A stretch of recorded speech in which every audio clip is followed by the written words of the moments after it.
Hello, everyone. Welcome to the Midwestern Marks News, Politics, and Theory live stream. I'm here with my co-host Carlos Garrido.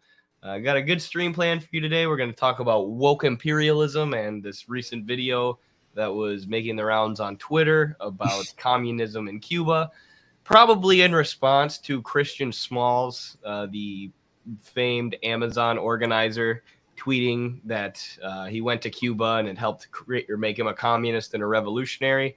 You can bet that we'll probably see a lot of anti-Cuba propaganda in response to that, as a real labor organizer, grassroots labor organizers in the U.S. Start to realize the imperialist bullshit that's put out about Cuba and things like that. Start to learn from Cuba. So we're going to address that. We will talk about the recent assassination attempt against Russian President Vladimir Putin, how that assassination attempt via drone kind of parallels an assassination attempt against Maduro, the president of Venezuela, a while back. So we'll look at some of the videos, some of the commentary surrounding that. And yeah, should be a pretty good show. We'll also talk about the anti-imperialist left, the need for an anti-imperialist left. There was a recent report published by our friends Radhika Desai and Alan Freeman. So we'll discuss that. And yeah, can't wait to get into it. So after the intro, we will dive right in.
All right. Well, Carlos, I saw you made a pretty good tweet, somewhat viral, I guess, or I guess not viral, but a tweet that got quite a bit of traction in response to this woke imperialist video about Cuba. So you want to dive into that topic first? Yeah, let's do it. It didn't take much effort, and it was like a sentence that I wrote and fell asleep like 2 minutes after. So, not my best work on Twitter, but yeah, let's watch that video. I think it's. I mean, the importance of like covering this video is not just like the particular thing it represents with relationship to Cuba, but the fact that this is like a more general trend. And I hope to tease that out with you a little bit as we watch the video and see the sort of general principle that we can see embedded in the particular. For sure. Before we play the video, I just want to quick show people this tweet from Christian Smalls, because I think this is important context. This is obviously probably the most famous labor organizer in the U.S. right now. Someone who was instrumental in organizing Amazon. And he recently tweeted, "You don't become a communist just by visiting Cuba, you become a revolutionary." And it's worth mentioning that he's also black. He's a person of color from the U.S., labor organizer from the U.S., upholding Cuba and talking about how he wants to bring revolution here to the U.S. So obviously this is going to cause fear and anger from the ruling class, from the bourgeoisie. And I think that there's a good chance this video may be a response to this tweet. I'm not sure.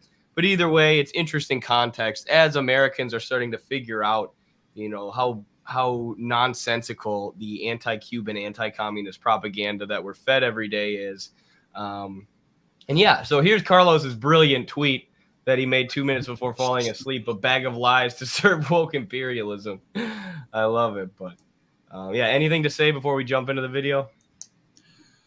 Yeah, I had talked about this in the last stream I had done alone, just the importance of the figure of Chris Smalls for our moment, and in the context of like the last at least 70, 80 years of the labor movement in the US, where like the big figures of the labor movement were complicit with US imperialism. And we have friends of ours who've published articles on, how like the AFL-CIO and some of the leading unions in the U.S., how they were part of the process of like overthrowing Allende's Chile in '73, and and being a part of this process that really gets neoliberalism kickstarted. And it's extremely paradoxical because that neoliberalization, deregulation, austerity, attacks on unions, and social measures that's done to Chile comes home as well around in the same decade. So to have a figure like Chris Smalls, which is by far the most popular labor leader at the moment in the U.S., go to Cuba, see the Cuban reality through a positive light, argue for the lifting of the blockade, be inspired by the Cuban Revolution, and argue that we need something similar here. That's just like all you can hope for from the organic intellectuals of the working class and the working class militants for today, to realize that the things that we actually want as working people will not be acquired through these small scale reforms that are always subject of being recalled by the capitalist class insofar as they continue to have power and we continue to live under their state and their institutions. When working class leaders begin to question the system itself, to postulate that we need a system that is where not only the working class is in power, but that the institutions are created to serve working people and the masses in general, and not to, keep labor down in the interest of capital.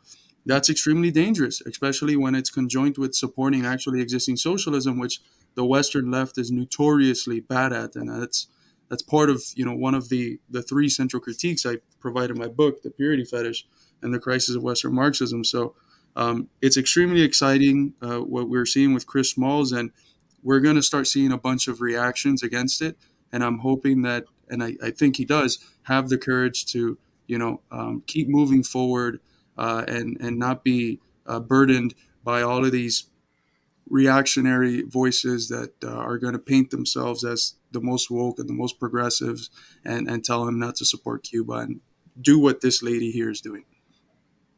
For sure. Yeah, the opportunism that the trade union movement has always been riddled with has been generally opportunism for imperialism. Like these imperialist wars might lead to a better standard of life or higher wages for workers here domestically, so we're going to support it. So to see that the primary labor leader in the US right now is moving towards a place of anti-imperialism and a solidarity with global revolutions is a very big deal, and it's very great to see, which shows us why, as Cobra Commander says, the DNC is going to be working overtime to try and combat this narrative. And I'm sure they'll be calling Christian Smalls the tanky or whatever. I'm sure Vaush and all these progressive socialists, pseudo-socialists, will come out against him sooner or later. But let's check out this video, a message to Black Americans from Cubans regarding Che Guevara and Fidel Castro.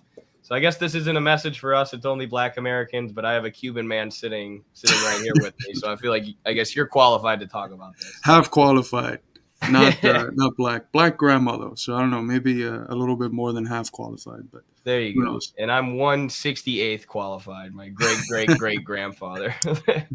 Start by saying, Black people in America. Hi, my name is Grecia Ordonez. I'm a Black Cuban, and I want to warn you about the dangers of communism.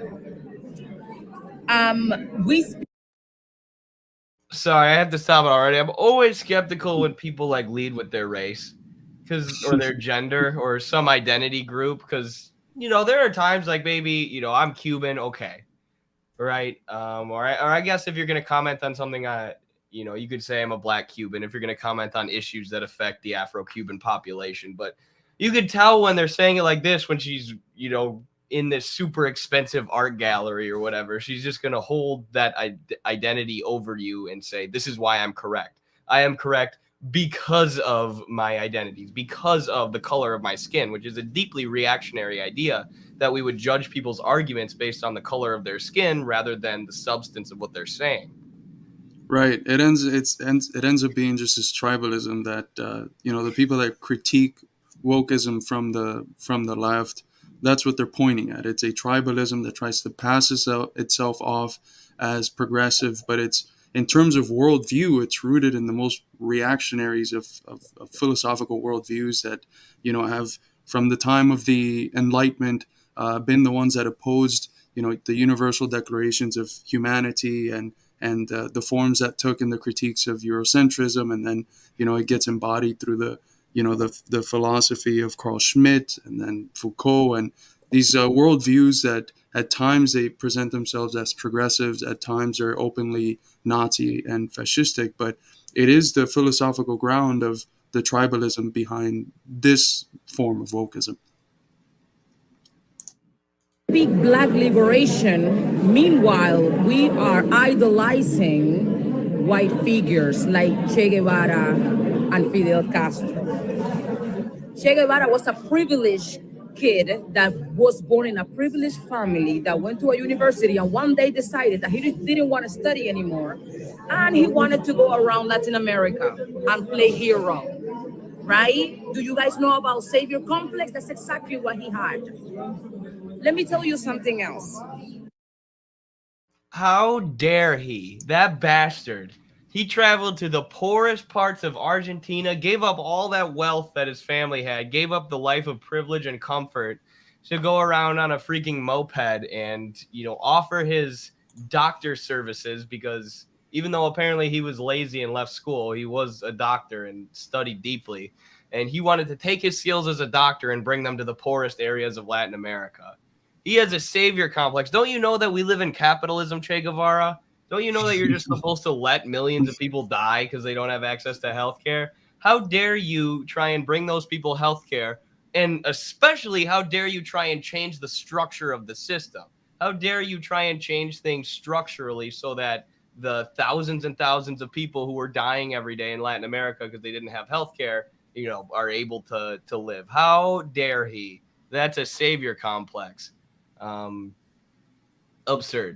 Absurd way to characterize Che Guevara. If a white person in America did that, went around on a freaking moped bringing people healthcare and then tried to change the structure of the healthcare system, they would be held up as a hero, I think. Right. And even from the start, before he became like socially conscious and actively tried to emancipate really humanity, but Latin America first, like just the character that he had as a person. If you read his diaries while he's traveling across in a motorcycle with his friend around Latin America, it's the type of person that would take off the jacket off his back to give it to someone that needed it, and it doesn't matter if that person was a stranger. He was just, there's a story from, he's in this camp, I forget in what country, and he's treating the sick, and the sick people that he was treating had like illnesses that were contagious, and the doctors were extremely cold, and they would go up to them with like gloves, and that was like one of the mandatory things, gloves and masks. And Che just would go up to them, no gloves, no mask. He would give them like hugs, he would give them handshakes, he would play soccer with them, and he was just an extremely human person. He embodied the best of what it meant to be human. And that's why in Cuba, the slogan that like kids say is "Pioneers for Communism strive to be like Che."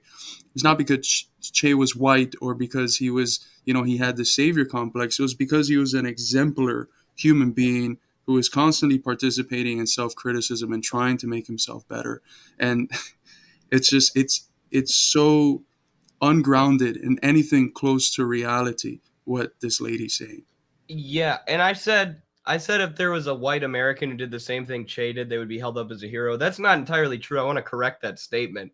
If someone went around and did what Che Guevara did, but didn't try to change the system structurally, they would be held up as a hero, right? If he just went around to the poorest places in Latin America, sacrificed his family's wealth to try and bring people healthcare on an individual level, oh, he's a hero. He's bringing people charity. But since he said, no, these problems are structural, these problems, the mass poverty and mass wealth inequality around us and lack of healthcare around us, lack of education around us are because of capitalism and because of imperialism, and therefore the working masses should rise up. That's when he becomes a villain to the capitalist ruling class. Because you're allowed to, do charity and do acts of kindness on an individual level. But as soon as you start talking about structural change, that's when it's evil and you're a killer and a dictator and blah, blah, blah. And she can say all she wants, that Che was just a white person trying to tell the black Afro-Cubans what to do. But without the black Cubans, the revolution would not have been successful. There's no way Che and Fidel could have done the revolution with just the two of them.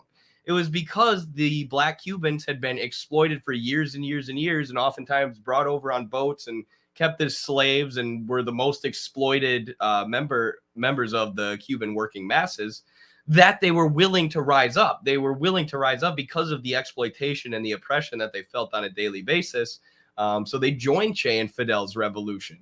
So you can try and say it was an all-white revolution or whatever, but the darkest, brownest, and blackest Cubans were the most oppressed Cubans for years, and they were the first ones to hop on board with the revolutionary struggle. And then the struggle would have been unsuccessful without them. And we're a part of the leadership, like when, and not just with black men and mulatto men, but also with like women. Like if there's one thing you can't shit on Cuba for, even if you have this very representationalist, liberal, woke framework to see the world through, if there's one thing you cannot shit on Cuba on is how diverse their leadership politically, how diverse their professionals, how diverse they have been in terms of race and sex. They have like more than half of positions in politics and professionals and state functionaries are women. So they have even more women in positions of power than men. And in terms of the percentage of the population that's black and the percentage of black leadership, it's either roughly the same or a little bit more leadership than population. So even by their very superficial liberal logic, Cuba's excelling. And to lump, because we defended Che, we have to defend Fidel.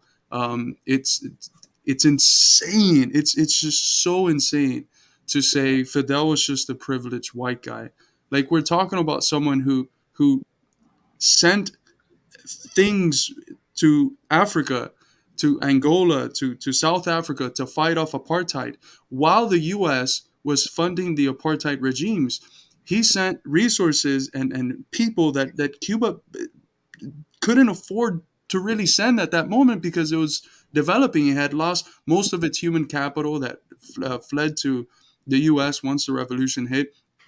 It had been stuck with certain bad harvests, and it was in this interregnum where it was trying to figure things out, and it was sending brigades all over Africa because they were asked by the liberation movements in those countries. So to say that the one figure that outside of Africa that probably played the biggest role as a leader in helping the liberation of African nations from the grips of colonialism and apartheid and racism, to say that he was just a privileged white person. Come on, man. I mean, even if you want to look at his individual life, he was the son of a wealthy plantation owner, but he was the illegitimate son who was forced to work on the plantation.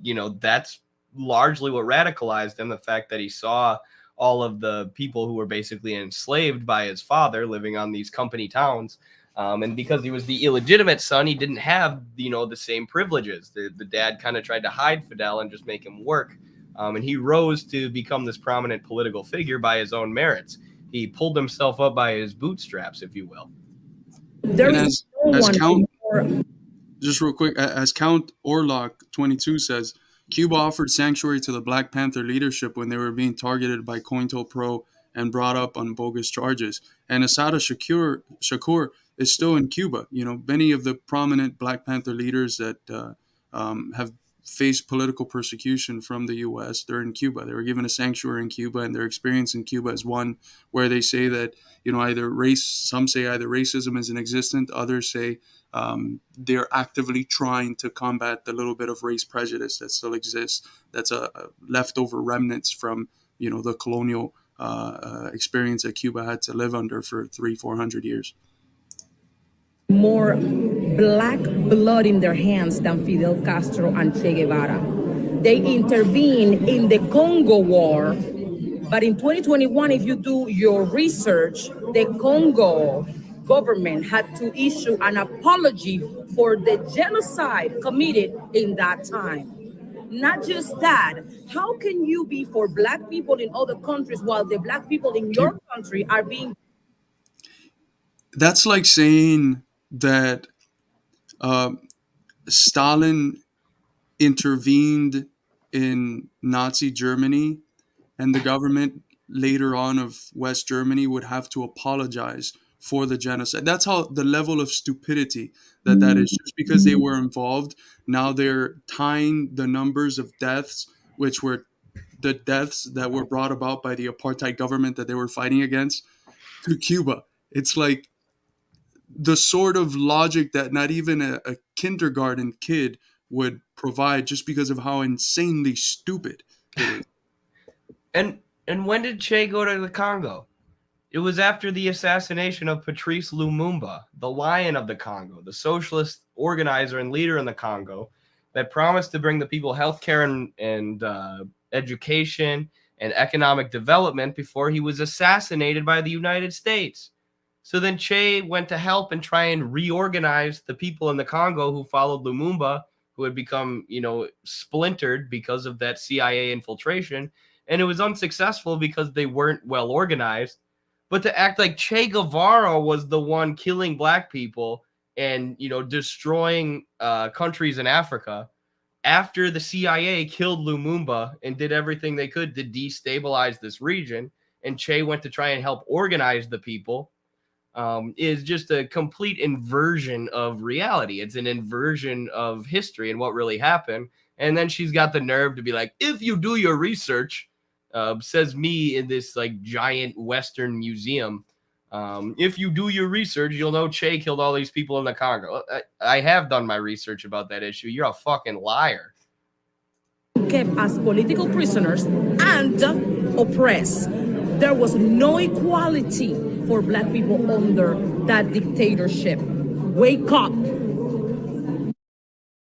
I have woken up, and that's why I can see through liars like you. That's why I don't hear, oh, I'm a Black Cuban, and immediately think, oh, I have to listen to this person.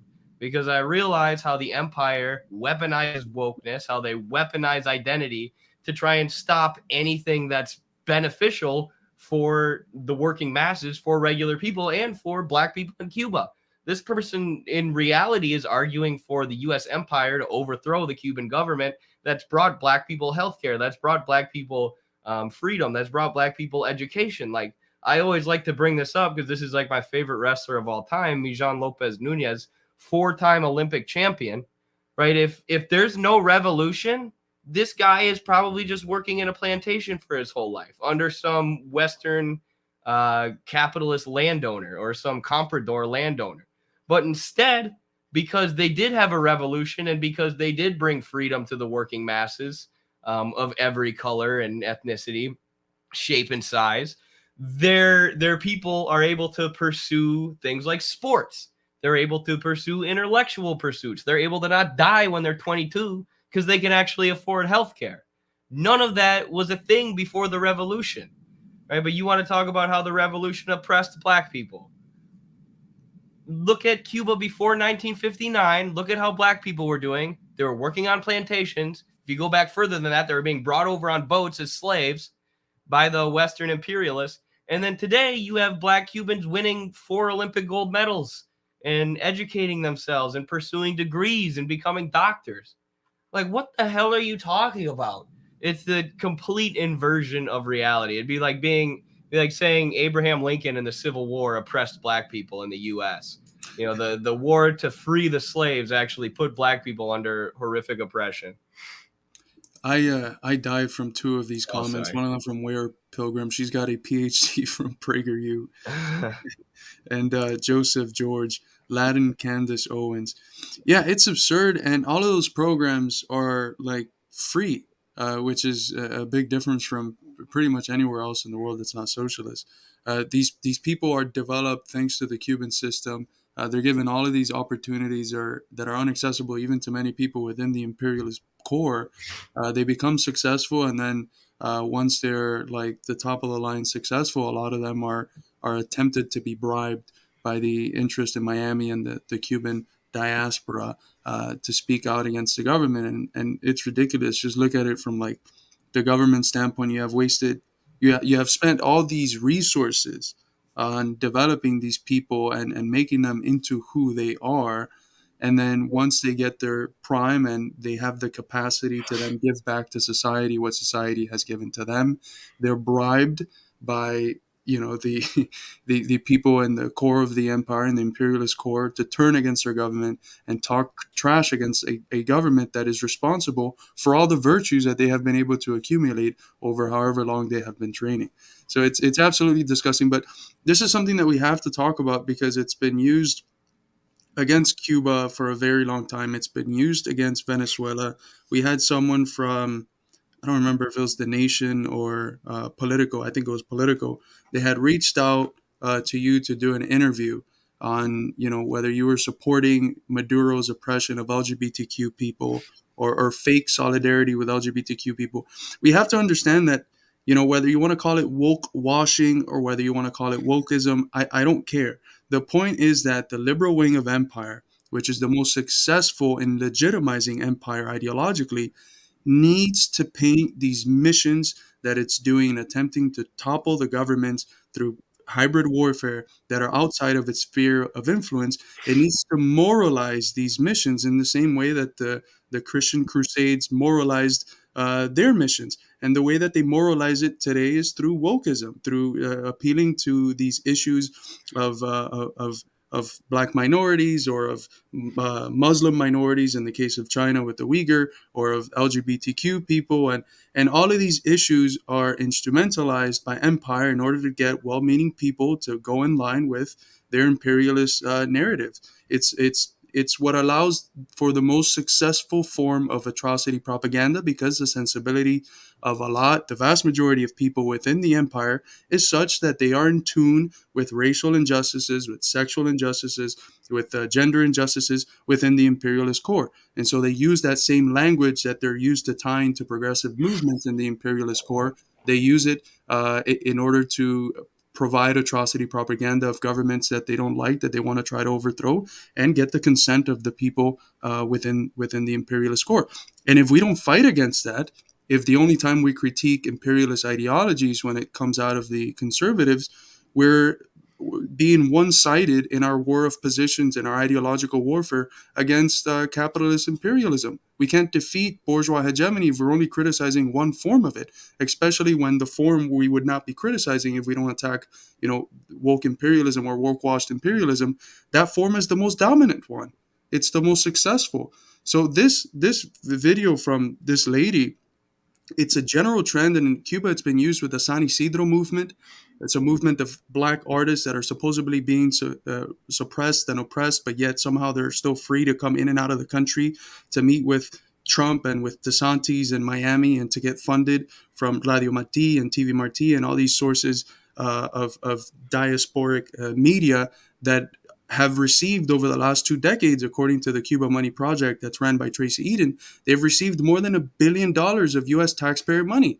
More than $1 billion of U.S. taxpayer money has gone to these anti-Cuba regime change operation fronts that are now the most successful in the countercultural movements in Cuba, with the rap scene and with the San Isidro scene. And this is their bullshit thing that they say, oh, there's political prisoners. Where are they? Where are the political prisoners? That's the question that they've opened themselves up to international organizations coming and proving that there's political prisoners, and there's no fucking proof. It's bullshit. They get people that got arrested doing illegal things. People that got arrested doing illegal things, they get those people and they say that they're political prisoners. And the people that do get arrested in ways that are tied to politics, what would we do to someone who was arguing for the overthrow of the American government and getting funded by China? What would we do here in the US if that was what was going on? Would we not throw those people in prison? We have to fake that people are being funded by Russia, as in the Uhuru movement and the and the leaders of the African People's Socialist Party. We have to lie about them being funded in order to prosecute people that are just fighting for the truth and are just exposing the truth and the lies of empire that are being pushed in order to legitimize this proxy war against Russia. And now it's just insane. But we have to critique this woke imperialism. And if you have an issue with us calling it woke imperialism and you reject engaging in this critique because you're offended by the word woke, you are little different than the conservatives you claim to hate, who accept everything about socialism, but then you throw the word out and they flip out. It's stop getting mad at words. It's the word that best describes, in my view, the term that best describes this concept. And yeah.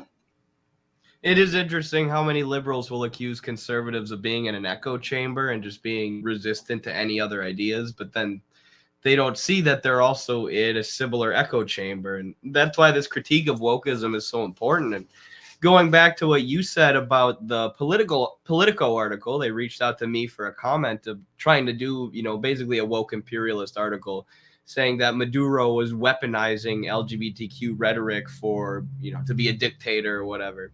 And because we had an understanding of woke imperialism and we knew exactly what they were trying to do just from the question that they asked us for a response for. So I sent them a very detailed response giving my exact opinion on Maduro and LGBTQ rights in Venezuela and the struggle for, LGBTQ emancipation and things like that in relation to the class struggle and the struggle for socialism. And guess what? I was the only person they reached out to whose comment they didn't use. They decided that our comment was too thorough, that they couldn't take it out of context and use it to argue for imperialist purposes. But that's the point, right? Because they're trying to weaponize your compassion. They're trying to make you think, oh, I as a leftist, I care about other people. I'm empathetic. So therefore I want to overthrow the Cuban government because, clearly that's what's, in the best interest of minority groups or Black Cubans or the LGBTQ population when no, there are different struggles related to that going on in these countries, but these are struggles that we have to allow to play out, and imperialism doesn't care about these struggles. Imperialism is trying to weaponize these movements, weaponize the struggles of different oppressed groups to try and make the situation worse, to try and do what's in the interest of finance capital, to do what's in the interest of Western multinational corporations and the State Department and NGOs. So if you don't realize the way that these arms of imperialism are weaponizing wokeism to argue for imperialism and imperialist intervention, then it's going to be easy to fall into it, right? It's going to be easy to be tricked or have your compassion weaponized. So it's necessary to have a structural understanding of this, a philosophical understanding of this, and break this down. Because as Carlos said, it is the number one form of imperialism right now. They're not telling you like, let's go get Russia. Well, a little bit, but they're not telling you, let's go get these countries and destroy them. They're telling you, don't you care about these countries? You don't support overthrowing the Cuban government and assassinating Putin? Well, you're a piece of shit who doesn't care about Black people, right? We cannot fall for that, and we have to deconstruct it and call it out for what it is, which, the term woke imperialism, as Carlos said, and I agree, works very well to do that. With Russia, they say, "Oh, Putin is horrible on LGBTQ issues," and it's not that he's not up to the standards of Western liberal morality on these issues. It's true that he's not there yet, but they take a kernel of truth and then they magnify it into, oh my God, he's killing gay people, he's doing all these horrible things, which is not true.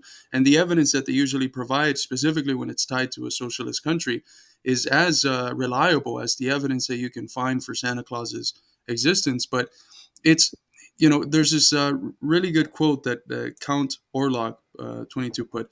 We are here today recognizing our great Sorry. debt. Our great debt to the Cuban people. What other country has such a history of selfless behavior as Cuba has shown for the people of Africa? It's honestly, it's disgusting what it is that video's trying to do and trying to insinuate, which is, again, part of this general logic of empire at this specific stage.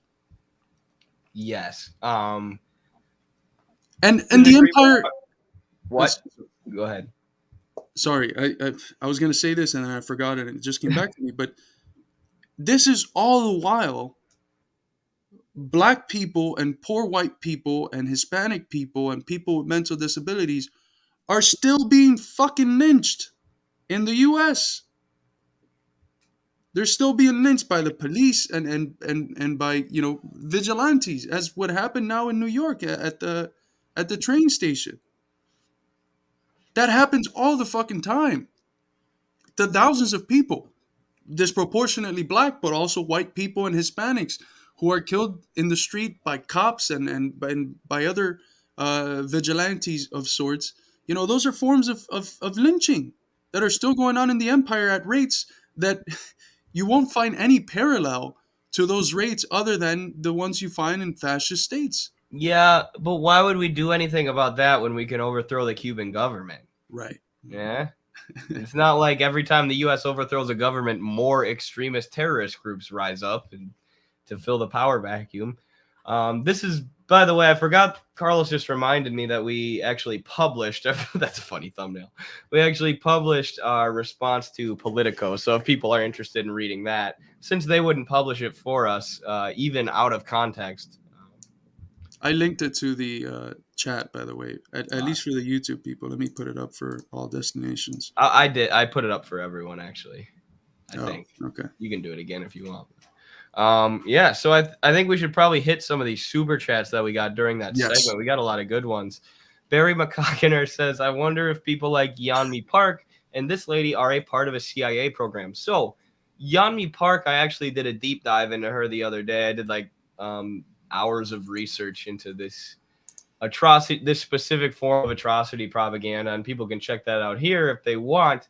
But she is largely funded by NGOs, libertarian NGOs. So this is good to know. The CIA does still do stuff, but it's not as direct and all-encompassing as it used to be because people are on to the CIA. People know what the CIA has done for the most part now, on the left and the right.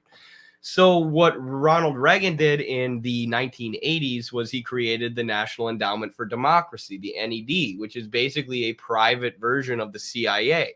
It's basically a big NGO, a non-governmental organization, so not directly connected to the State Department, but through the revolving door and money connections, it is basically part of the State Department. You have people who work in the Pentagon, people who work in the State Department, and then people who will work on Wall Street or for the big banks, who then go into the NED and various other NGOs connected to the NED. USAID is also a big part of this. But what these NGOs will do is just basically fund ideological propaganda, right? The Koch brothers, there's a good book called Dark Money that details the giant mass of NGOs created and funded by the Koch brothers that allows them to dump money into different media outlets. It allows them to dump money into different colleges, and it allows them to pay for atrocity propagandists like Jordan Peterson and Yeonmi Park. Or Jordan Peterson's more of an ideological propagandist, I guess. Yeonmi Park is big on this atrocity propaganda, just saying absurd things. Like the people in North Korea, North Korean hospitals live off a diet of rats, and then the rats eat the people, and the people eat the rats. It's an endless cycle like that, as if that was even possible. But she directly worked, and you can look this up, she's directly funded by these giant think tanks, by these NGOs. So that's the main way that ideological propaganda is pushed now. There are still like 100,000 people on CIA payroll, which is crazy. And I'm sure there are propagandists who are directly CIA, but by being attached to these non-governmental organizations, it allows them to put their hands on, be like, oh, I don't know, I'm just being paid by this think tank for my original thoughts. I'm being paid by this NGO because I'm such a political genius. They're not connected to the State Department, when in reality they are, and these people are propagandists. They're just not directly tied to the CIA all the time. So that's the case with Yeonmi Park, which, interesting question. Thank you to James Starks for the $5 super sticker. Really, really appreciate that. Feel free to ask a question at any point, James. We'll try and get to it. Zoro from the anime One Piece. Glad you're with us, Zoro. Zoro has 3 swords. He carries 2 and then 1 in his mouth. It's pretty badass. But it's a question about guns, not about triple swords. Do you see gun culture in the U.S. as a result of the legacy of slavery and settler colonialism? By the way, please cover the Naxal Maoist in India. Okay, I'll look into that. I just think that we need to do away with guns and everyone has a sword. You know, like if you're really powerful, you can get 3 swords and you can use one in your mouth. But that's where I fall on that. Just kidding. You want to take a stab at that one, Carlos? I got to think about it a little bit. Yeah, I mean, you have this paradox that takes place during the Civil War where you have 5 million poor whites in the South that don't own slaves and that whose material conditions are as bad as the slaves, in some cases less bad, in other cases a little worse. And out of this class of men, like the only escape that they were allowed in that society was to become the patrols. And so these patrols, of course, carried guns, and they were the slave patrols, and that's like the origin of policing. So I guess you can say that. Sorry, I just got to jump. That sounds just like the border patrol agents that I know today. Like all of them, they're just looking for like a rush or some kind of release, and they go do that. Yeah, well, it allowed the poor whites to associate their consciousness with the masters. And in the process of doing this, as Du Bois writes, the capacity of them seeing themselves as workers and therefore seeing the black slave, the black worker as an ally, it becomes destroyed, right? They develop this southern form of what Du Bois called the American assumption, that they can actually rise the social ladder and become slave masters themselves, which was extremely rare. But I do think that out of that experience of the slave patrols is where this part of this gun culture is rooted. It's also just a general part of American culture. We grow up with movies that have all of this, and we grow up with a distinctive image of America as being the place where gun wielding and the Second Amendment and all of this is just like held almost to the level of like something sacred.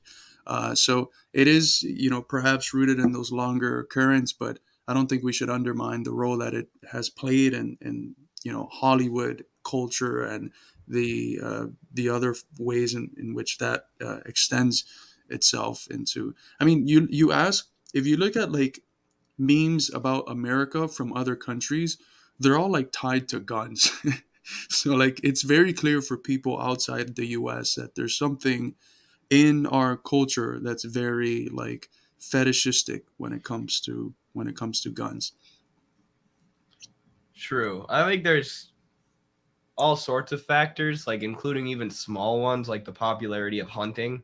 Because most people in the Midwest that we know would not give up their gun for anything, but they are responsible gun owners, and for those people, it's like, why should I have to give up my gun because certain people can't act responsibly with them, and it's a legitimate argument that they make.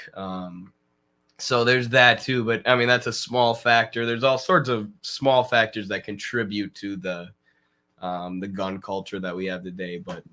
Interesting question. Something I hadn't thought about before. And people specifically in like poor communities, both white and black, don't trust the police a whole lot. Yeah, that's the other thing, is the gangs were formed to protect against the police. So it's also like, even like what it says in the Second Amendment, like you should be able to form a militia against the government. Like that's what the Black Panthers were doing. Right. So there are, areas where that gun culture formed as an actual strain of resistance. Yeah, I'm in the middle of a move to Texas, and I have family over there, and they tell me, in most houses, you see a sign in front of the house, we don't call the police, or we don't wait for the police. And in part, if you look at specifically in poor neighborhoods, how quick the police gets there, and how effective they are in solving whatever issues at hand, which is not effective at all. It leads a lot of these poor communities that are ridden by crime because of poverty.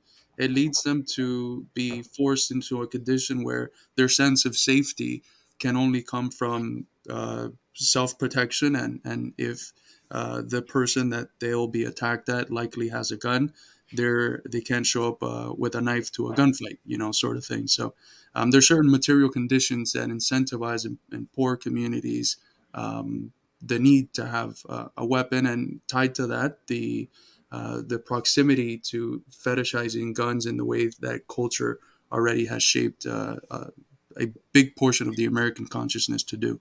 Yeah, I agree with this one too, that imperialism is a big part of the mentality. It is, and that connects to what Carlos said too about the Hollywood media.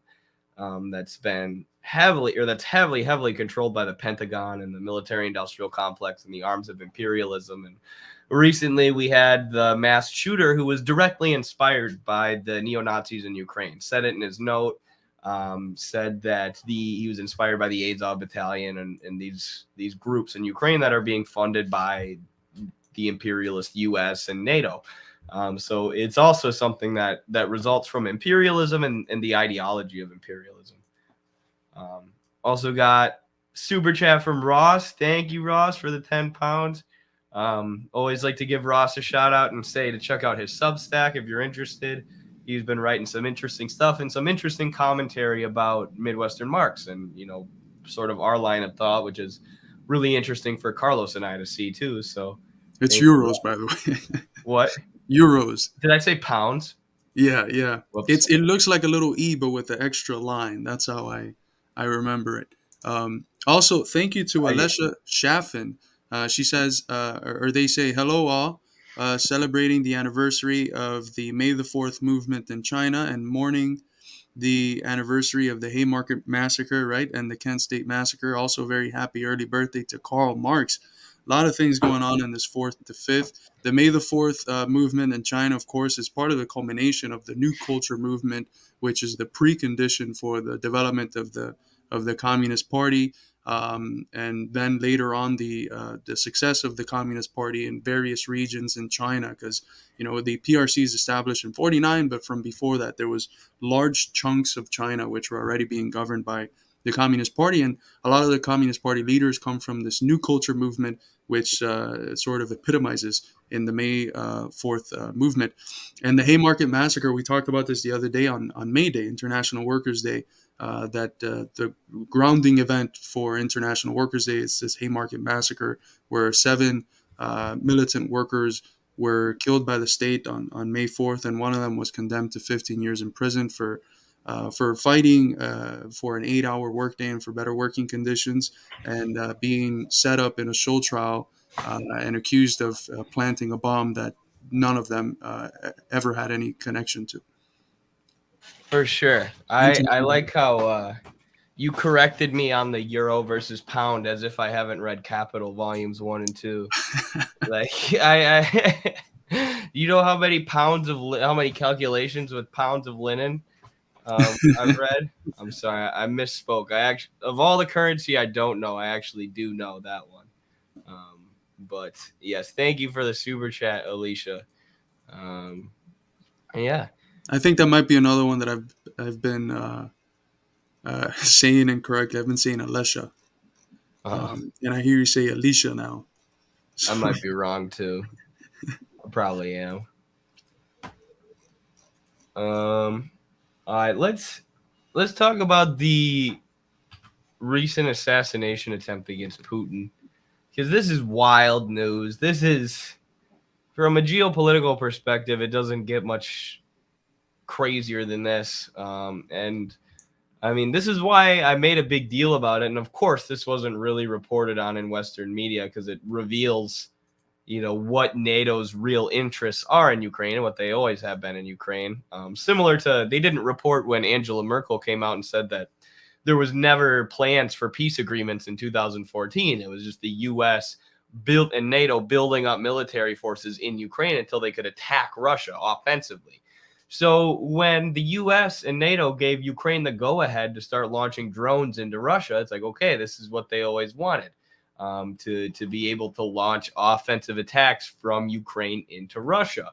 So this was a very big deal. And now you see why it was a very big deal, where we have literally the Ukrainian military using drones to try and assassinate the Russian president, an act that very well, if it was successful, very well could have sent us spiraling into World War III, right? Because what does Russia say? They say that they will use nuclear weapons in two cases: if nuclear weapons are used against them, or if there is an existential threat to the Russian state. By attacking the Russian president with drones after you've installed a Nazi government in a bordering country, you're bordering very, very close on an existential threat to the Russian state. But these pieces of shit like Joe Biden don't seem to care. They don't care how many people will die. They just want to hold on to their hegemony, the empire of Western finance capital. Hanging on to that power and that wealth is more important to them than potentially destroying the entire planet. So they went ahead and attacked the Russian president with drones, or the Ukrainian Nazi government that the U.S. and NATO have been funneling your tax dollars into for the past year, or for the past freaking 8 years or more, did the U.S.'s bidding and attacked Putin. Either way, here's a video from our friend Estar Bach. I've told y'all to follow his Instagram because it's very good. And this is the kind of content that you get there, kind of reporting that you get there that, of course, won't be in mainstream media. Can't even find this video in Western media. It's probably scrubbed from the earth, because it proves that the efforts of the U.S. empire are aimed at destroying the Russian state, not protecting Ukraine. So there it is up in the top left. Drone flies in and boom. So I don't know if there's some information here on the side. 2 unarmed UAVs were aimed at the presidential residence in the Kremlin. The drone types have not been reported.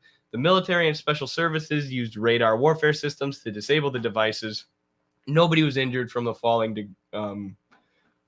debris. Moscow said it was a planned terrorist attack and an attempt on the life of Putin. And Russia deserves the right to take retaliatory measures, which is very scary. But of course, they're justified in saying that. We would do much worse if an attempt like this was made on President Biden's life.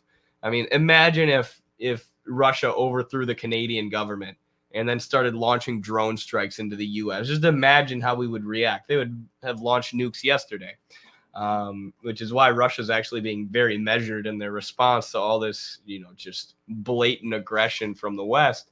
But yeah, crazy stuff.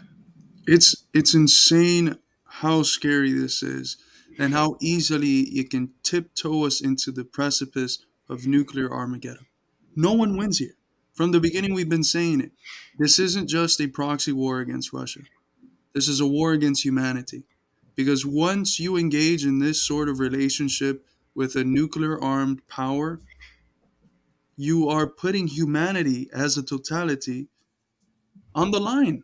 It's a war against humanity. It's not just a war against Russia. It's a war against humanity waged by people who are stupid enough or careless enough to think that out of this, they can somehow sustain their international hegemony, which very clearly, by the day, you can tell is crumbling.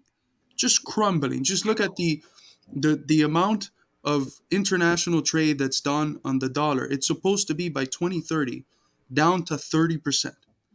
Like, it's completely plummeted. It's completely plummeted. Alongside that, you have the rise of BRICS, the new development banks, and various financial institutions. We just published an excellent paper from Pepe Escobar on the question. Like, the crumbling hegemony of the US and NATO is inevitable. It's inevitable. We're seeing it right in front of our eyes.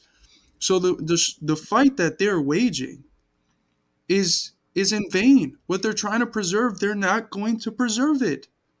They're not going to preserve it. They're just putting humanity at risk. And any sane person, I don't care how you feel about Russia, Any sane person needs to speak out against this madness.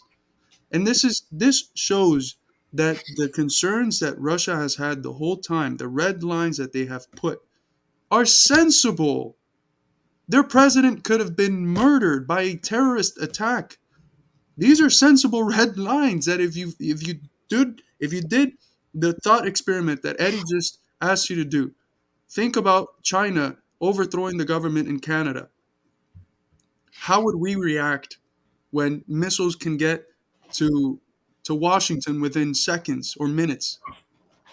It'd be insane. It'd be guaranteed World War III, which would be the last world war in human history because we just completely destroy everything thanks to the nuclear capacities that exist now that didn't exist or that only existed in one country during World War II. It's absurd.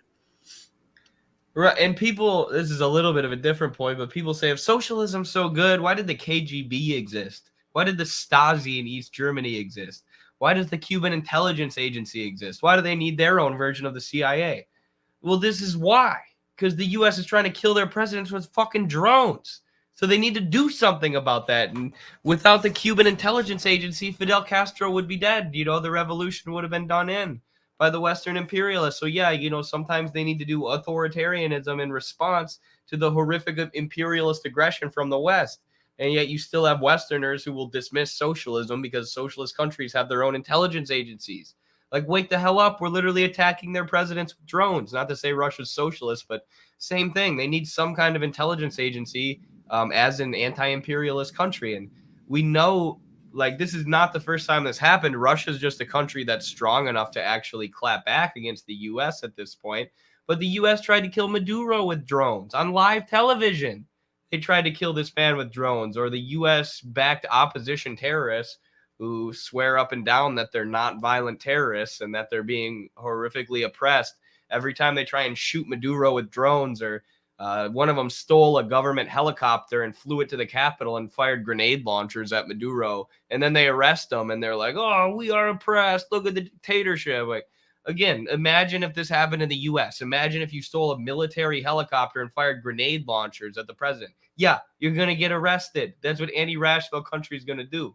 And we'll play our buddy Rome from the Revolutionary Blackout Network in a sec, but here's the video of Maduro. We played you the video of Putin being attacked by Western imperialist drones. Here's the assassination attempt on President Maduro. And, you know, if there were more television cameras back then, we'd probably have like 400 of these in relation to Fidel Castro. But And it was the Cuban intelligence, which was of course trained by the KGB, which found out about this ahead of time and was able to prevent it. Without that, it probably would have been successful. So just to add to your point of why it is that these states need these intelligence and counterintelligence agencies. De nuestro país. Ha llegado la hora de la recuperación económica y necesitamos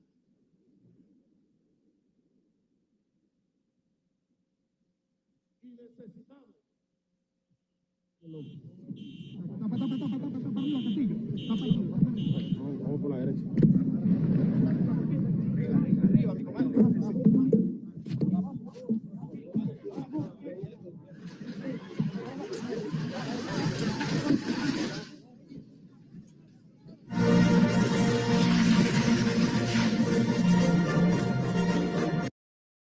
so how funny is it too that you had Biden go to Ukraine this year, and right when he got there to Kiev, they started playing missile sirens to make it look like Biden was in a war zone, to make it look like Biden was risking his life to go to Ukraine and encourage them to fight the big, bad, evil Russians. When just a year earlier, so we had tried to shoot Maduro with a drone. Like, we had a president who was actually put in a life or death situation, who was almost blown up by U.S. drone warfare. So while Biden is being an actor, is faking like he's putting himself in a life or death situation, the U.S. is actually putting other countries' leaders in life or death situations and then denying that they had anything to do with it, ridiculously. So that was the first assassination attempt by drone against the head of state. And of course, you know, the empire has patterns. This is why in our first Journal of American Socialist Studies, I made it about the toolbox of the empire. Like, what are the tools that they use to enforce Western hegemony and capitalist imperialism? And assassination attempts via drones are one of the new tools that they have. So this is an analysis from our buddy Rome from the Revolutionary Blackout Network. He is in a state where marijuana is legal, and according to YouTube's marijuana guidelines, which I just looked up before this, because of that, we should be allowed to play this, and because of the fact that he's over 21 years old. I need everybody to step out of their bubbles, step out of your echo chambers. Stop fighting your culture wars and pay attention to what's going on and how serious this shit is. Last night, while we were sleeping, the U.S. and Ukraine tried to assassinate Putin. Tried. Now, I know a couple of you Americans probably like, yeah, America #1 and we're the strongest, and yeah, no. This isn't just some random country in the Middle East without an army or a navy. I don't think you guys understand the seriousness of trying to assassinate a president and control of fucking nukes with a strong army, with strong relations with other countries that don't like us at all. I don't think you guys understand the dark days that we have ahead of us. If you guys love your life, if you love your kids, if you love America, get your ass on the ground and demand that we be pulled the fuck out of this war before we go so far that we can't be pulled back. It's already looking like that because honestly, if I was in control of Russia, the U.S. would have been got hit. And now we're going to try to assassinate their leader. Who knows what's on or off the table now? Who fucking knows what's going to happen, right? Our leaders, they are the reason why we are here today. They should be removed. And I like what he says about put the culture wars aside right now, because this is what's the most important. Like, I was talking to a wrestling coach of mine, one of the greatest Greco-Roman wrestlers in American history today. And I'm sure you guys would probably, or I mean, a lot of leftists would probably disagree with some of his opinions on cultural issues or whatever. But he asked me what my major was, and I told him politics. He goes, man, immediately, why the fuck are we sending all our money to Ukraine? These corrupt politicians, I hate them so much. Our country's falling apart, and we're still sending money to Ukraine. Like, everybody agrees on this for the most part. Everyone can see that it's bullshit, but we need to unify against nuclear war, against nuclear Armageddon, you know, against imperialism in decay, pushing us to an earth-ending nuclear warfare. Because the U.S., and I grabbed Washington Bullets while that was playing, a history of the CIA coups and assassinations. They're treating Russia like they've tried to treat every other country throughout history. Right? They're treating Russia like they treated the Congo when they assassinated Patrice Lumumba. They're trying to treat them like these countries who were just rising up from under the boot of colonization and trying to industrialize themselves and develop themselves. And the U.S. assassinated their leaders and fomented coups, which is horrible. And we're against that every step of the way. But now they're trying to do it to Russia, who has nuclear weapons, right? And it's even more dangerous for the entire globe than it's ever been, because they're so arrogant and they're so stupid that they think they could just tell other countries what to do, boss them around. I mean, the neoconservative ideology literally says that U.S. interests are above international law, right? This is the theory that was written by John Bolton and his ilk. So we have these arrogant idiot buffoons who nobody in our country likes. Nobody in the working masses actually likes. Everyone understands these people are corrupt, pushing us towards nuclear Armageddon. And as Rome says, it's time to get in the streets. It's time to get organized and overthrow these people before they kill us all. These disgusting, lazy parasites like Joe Biden who think that they can kill your children to maintain U.S. empire and U.S. hegemony. They are evil. From materialist socialist perspective, we need to get rid of them, or from a moral perspective, if you have any kind of morality or any kind of wish to have a prosperous life in the future, or to even have a future for your children, you need to get in the streets and overthrow these imperialist warmongers from the Democratic Party and the Republican Party. Enough with this bullshit. Though the Democratic Party's better, they're a little bit better on social issues. Dude, they're pushing us towards nuclear war. They just tried to assassinate the president of a country with nukes. Get the hell out of here with your nonsense about how they're the lesser of two evils. Nuclear war is never the lesser of two evils. That's the biggest evil. A nuclear bomb doesn't care about how your leadership, your government leadership feels about fucking pronouns. I mean, it just doesn't care. It kills indiscriminately. Like, this is a threat. If you're actually concerned about those issues, this is a threat to everyone. So it's a threat that if you're concerned with that, you should worry about it. And if we have this purity fetish in our organizing, where we can only work with people who meet and the standards, the pure standards that we have set as a precondition for organizing and joining with people and struggling, we're never going to build what's needed to get our politicians to stop taking us to the precipice of a nuclear holocaust, which is uniting on a mass basis with people who agree on this fundamental issue. There's something that comes from the dialectical materialist tradition that's concretized through Mao, which is an analysis of principal and secondary contradictions. And I'm sorry, but you guys, not you guys, a lot of the left, on the basis of secondary contradictions and secondary matters, rejects allying with people who you are in agreement with on the principal stuff. And that is fundamentally a losing strategy. That is a self-defeating strategy. One of the things that you just mentioned, John Bolton, the interest of the U.S. is above international law. Well, is any of this in the interest of the U.S.? Are Americans, when they go to the gas pump and have to pay twice as much as before, do they appreciate this war? Do they feel like this war is in their interest when they go to the supermarket and their paycheck doesn't allow them to buy nearly as much as they did before? Do they feel like this war is in their interest when they get a 3.5% pay raise, but inflation's at 7 or 8 and 9, and therefore they get, in terms of real wages, a pay cut of 4%? Do they feel like this war is in their interest?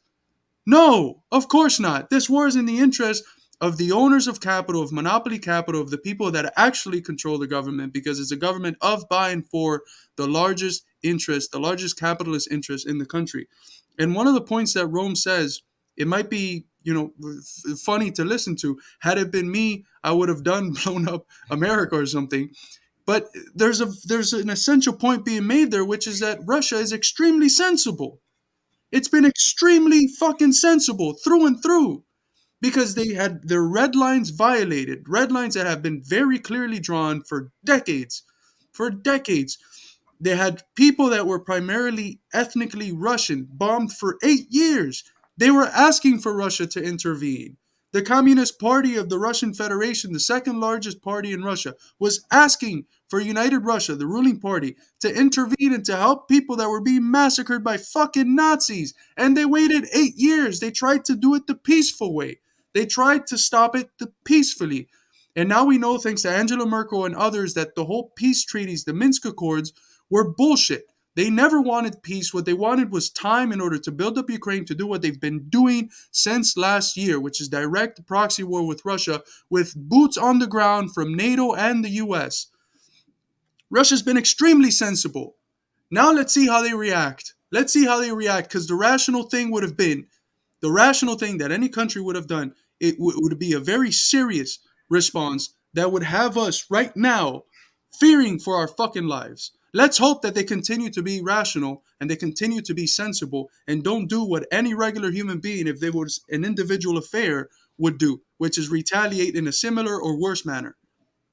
Absolutely. You make a good point that a lot of these countries involved in this imperialist aggression too aren't even acting in their material interests anymore. They're only acting in the interests of the military industrial complex, and in some cases not even finance capital. Because finance capital is still making a lot of money, trading with Russia and trading with China. But there's this group of military industrial complex capitalists, weapons contractors, and, you know, deep state politicians, for lack of a better word, who are completely in control of the government, the State Department, the Pentagon, and the foreign policy. It's almost like a new development within imperialism. And I was listening to Michael Hudson on Danny Haifong's show the other day. He's like, you know, the dialectical materialist method says that generally countries will act in their own material interests. But how do you explain what's going on in Europe, where they're essentially acting as the lapdogs of the US while allowing their people to live in worse and worse and worse conditions? And I think it's come about because of the decay of imperialism and the absurd level of concentration of wealth and power at the top, to where, you know, the military industrial complex that Eisenhower warned us about in the 60s is almost more in control of the government and the military and the state than finance capital. So like we're acting in the most irrational, absurd way you could imagine. And it would be easy, or not easy, but the only way forward is to seize power from these people. And it is a small group of people who, if we get organized, you know, a real working class party, real anti-imperialist party organized, it wouldn't be difficult to oust these people from power, because they are just people, and they are people who are dependent upon our labor. But that's the only way, right? That's the only way forward. There's no voting our way out of this. Look at what AOC and Bernie are doing. They're going right along with their imperialist overlords like a bunch of cowardly little cucks who should fucking burn in hell for all the money that they took from working people while claiming to be anti-imperialist before sending all the money we gave them to Nazis and then calling anybody who criticizes them sexist. Fuck you, AOC. But I donated to her campaign, so it's you know, it gets me extra frustrated that she's now sending money to Nazis and calling anyone who criticizes her sexist. But there's no way to vote our way out. You know, revolutionary struggle is the only way. And you can sense, you know, Rome's sort of desperation and urgency in that video. And I think you sense it from me and Carlos, because this is a huge deal, right? This shows that these people, if we don't have a revolution and toss them from power, are going to push us towards nuclear Armageddon. And this shows it more than anything. Well said, brother. Thank you. You too. Eddie cursing is serious stuff. F-Poetry. Yeah. That's why I do this in wrestling too as a coach. I try and save my curse words. So when I use them, you know that shit is getting real.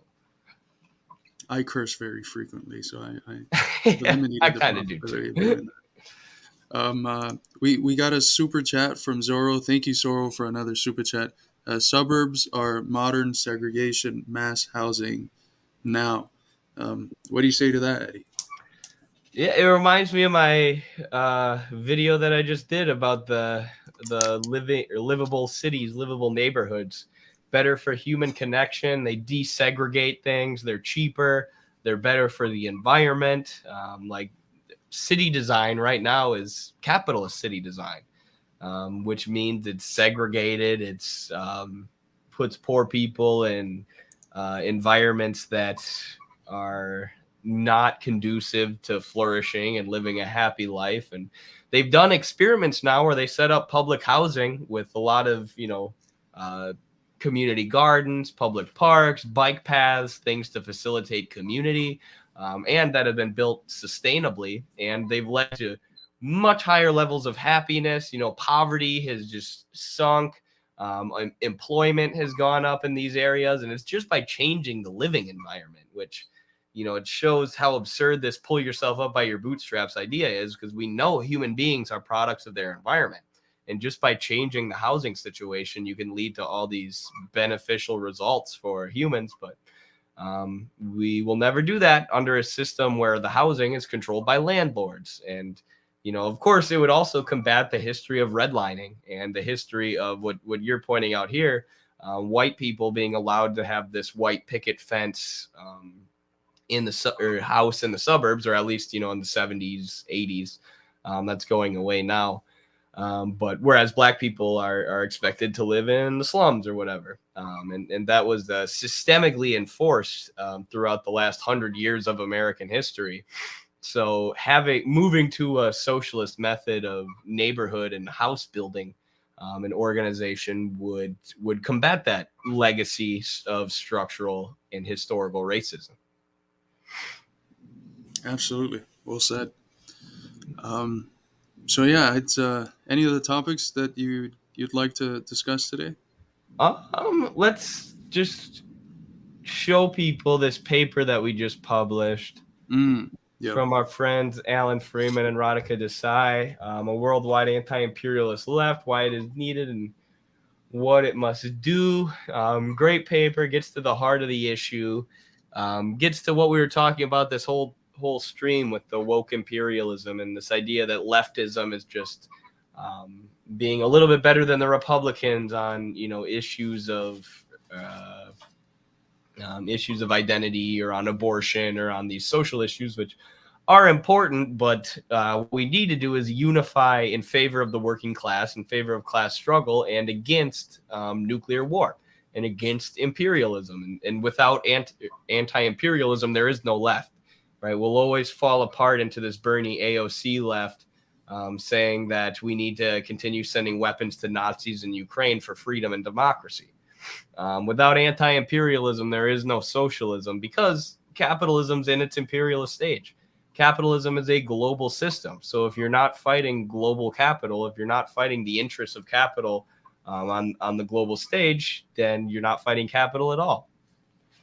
And it's as easy as ever, thanks to various reasons, the development of technology and these global means of communication, to show how it is that the interest of our working class at home is embedded in the interest of the international working class as well.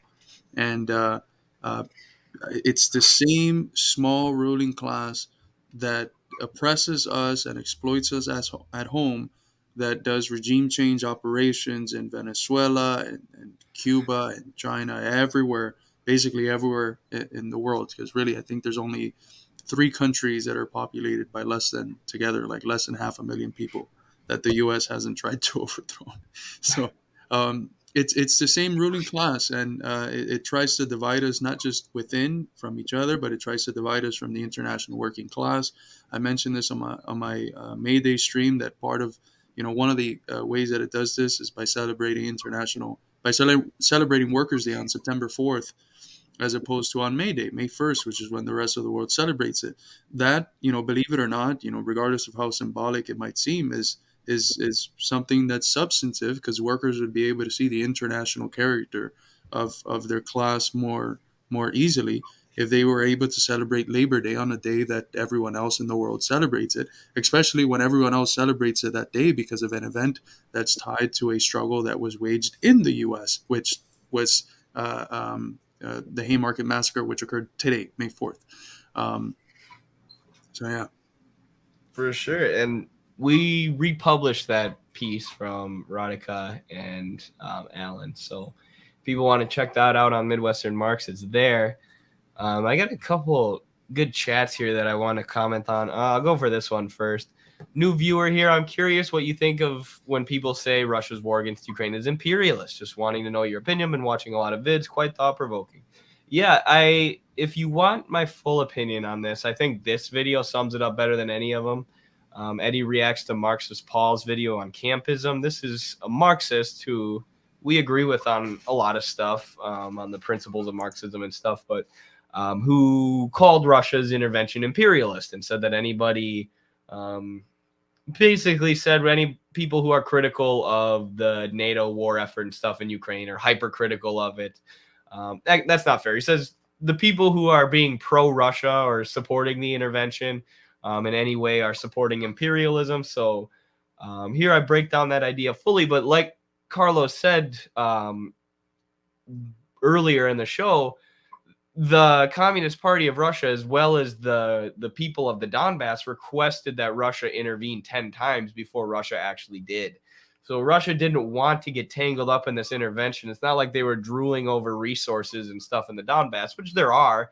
There are important economic points in Crimea and the Donbass that I'm sure Russia won't be mad about having access to, but that was not the driving factor behind the intervention. The driving factor was Russian national security interests. was what they call an existential threat to the Russian state, because the U.S. was building up military forces on the Russian border in Ukraine, which Angela Merkel has now admitted the intent of was always to launch an attack against Russia, to destroy the Russian state. So the question is then, if you don't support the Russian intervention, if you don't think Russia should have done this, what should have been done? What should Russia have done? Should they have, waited until NATO amasses thousands of troops and they invade, which we now know was their plan all along? Should they have continued to reject the request from the Donbass? Well, what about the people in the Donbass then? There were 14,000 people killed in the Donbass war, civilians who were having their homes shelled, and people who had basically no standard of living anymore and were living in constant fear and warfare because of the Nazi puppet government installed by the U.S. in Ukraine. So what should have been done to protect the people of the Donbass without an intervention? I mean, it's a really tough question, and it's one that doesn't really have an answer, and it shows you why Russia did what they did. And that's not to say there aren't, political interests or economic interests that exist in Crimea and the Donbass for Russia, but, they wouldn't have been worth it for Russia to launch this full-scale intervention and now be going head-to-head with NATO, right? That's a situation that was foisted upon them by NATO imperialism. So ultimately, Russia isn't acting as an imperialist nation by launching this special military operation. In my opinion, they were forced into that situation by imperialism, by capitalist imperialism. Go ahead. Where are Russia's military bases abroad? What countries are they debt trapping in order to control the policy inside that country and be able to bring the largest sectors of their monopoly capital in that country and super exploit them and get cheap resources, extract cheap resources and super exploit their labor? It's not going on. The contrary, it's going on. Russia has been one of the key players in helping the countries that have been attacked the harshest by U.S. imperialism, helping Venezuela, helping Cuba, now trading with China, and engaging in trade with countries that are being targeted, most of them socialists, that are being targeted by U.S. imperialism. It's completely absurd to think of Russia's special military operations as imperialist. And, even if you admit, which a lot of these people do, that Putin is, right-wing, whatever that means nowadays, and that his party, United Russia, is a conservative right-wing party, okay, well, the facts are still that the most progressive party of substance in Russia is the Communist Party. Just like in Ukraine, the most progressive party were the communist parties of Ukraine, Lugansk and Donetsk. And those have been the parties, the most progressive political forces have been the ones that have been asking for Russia to step in and help the people in the Donbass from the Nazi-led massacre for the last 8 years. If there is one criticism that the Communist Party of the Russian Federation and Gennady Zyuganov, the leader of the party, if there's one criticism that he has had of Putin's foreign policy with respect to Ukraine, is that he took too long to do what he's doing. He took way too long to do what he's doing. Countless lives were lost in that wait. Ukraine was able to be built up, which, of course, as we've mentioned a few times, was the whole purpose of the West engaging in peace deals, which were not aimed at peace, but at building up Ukraine for this proxy war against Russia. So really, consider if activities are being promoted by the most progressive forces in a country, by the communist parties, if those activities then, when taken 8 years late, are capable of being called imperialist, especially considering that the sectors which have been the most opposed to this in Russia have been the sectors which are traditionally the ones that guide imperialism, finance, capital, and other sectors of large monopoly capital. They have been the ones that have been the most against the war, not the popular forces. So it's absurd. People try to get the 5 characteristics that Lenin points out in imperialism. So what you're saying is that Lenin would despise Putin for not doing the special military operation sooner. Yeah. Oh, yeah. Probably. I mean, look at the intervention into Finland and Hungary to stop Nazism that were undertaken by the Soviet Union. But I mean, thank you for the $2 super chat, Zorro, but I got to be honest, I don't understand what this comment has to do with anything. You say sorry, Eddie, that Lenin would despise Putin. I haven't said I support Putin. I haven't said Putin's a communist or I love Putin. But Putin was pressured by the communists in Russia to do the intervention because they wanted to help the people in the Donbass and protect Russia's national sovereignty from this Nazi government that was installed in Ukraine. So would Lenin despise Putin? What he wouldn't do was have this view of Putin that Putin is either bad or good. He would judge Putin's actions based on each individual action, based on the particular, including the special military operation into the Donbass and into Ukraine, which I'm sure he would support aspects of. He might have critiques of others. He may have said that he wanted to do it sooner. I don't know. It doesn't really matter. Being a Marxist isn't just thinking about what Lenin would have done and what Lenin would have wanted. We have to look at the current material conditions of today and create a new theory and create a new plan for revolution going forward. But as Carlos said, the communist parties in Russia, the communists in Russia, were in favor of the special military operation. They were in favor of doing it sooner. So they might despise Putin for cozying up the oligarchs or whatever, or not for, they might say that Putin's not a communist. I'm sure they would be rational about that. But Putin has continued to ally himself with the Communist Party more and more and be pushed by the Communist Party to crack down on the Russian oligarchs, to make sure that they use their resources in Russia rather than allow them to be pillaged by Western multinationals. These are things that Putin has done, or the Putin government has done, that I'm sure Lenin would support. And there's other things that they've done that Lenin wouldn't support. So I think this is a little bit of using a liberal framework and the great man of history framework to just say Lenin would despise Putin. Okay, maybe so, but that tells us absolutely nothing about the special military operation into Ukraine, what communists should say about it, or even what Lenin would have said about it. Right. Lenin would have, Julian Sider says, Lenin would have smashed Ukrainian fascists. Of course. And there's historical examples that could be used to infer what these people would have done. But it's the USSR, had it not fell, had the Communist Party sustained power, would have never let the situation to get anywhere near what it ended up getting.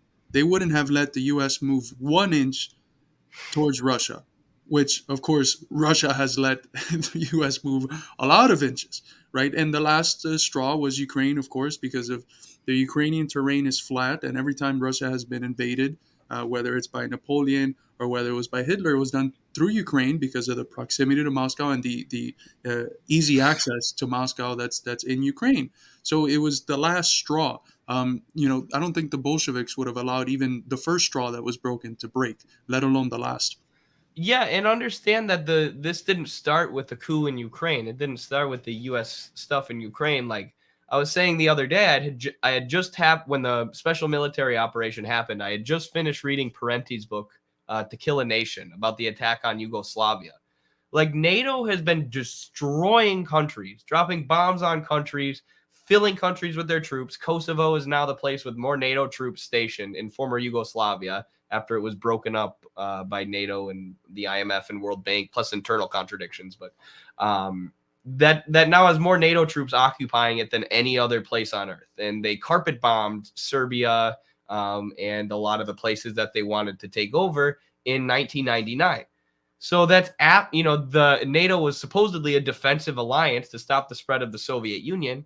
Yet the Soviet Union's no longer around, and NATO is still bombing countries and moving closer and closer and closer to Russia's borders. So, Putin has seen NATO creeping closer to Russia for years and years and years now. And a lot of Americans' idea of the conflict just begins in 2022.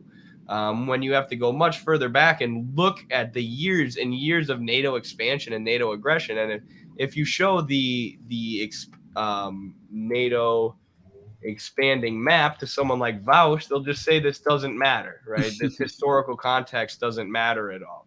But look at how NATO has expanded towards Russia's borders since they said that they were going to stop expanding, right? Closer and closer and closer. And, of course, Angela Merkel admitted that taking Ukraine was just an effort to, the U.S. and NATO efforts in Ukraine were just efforts to build up military forces to launch an actual attack into Russia, to do things like launch drones at the Russian president, right? So this is not aggression towards Russia that just came out of nowhere, that NATO just pulled out of their ass.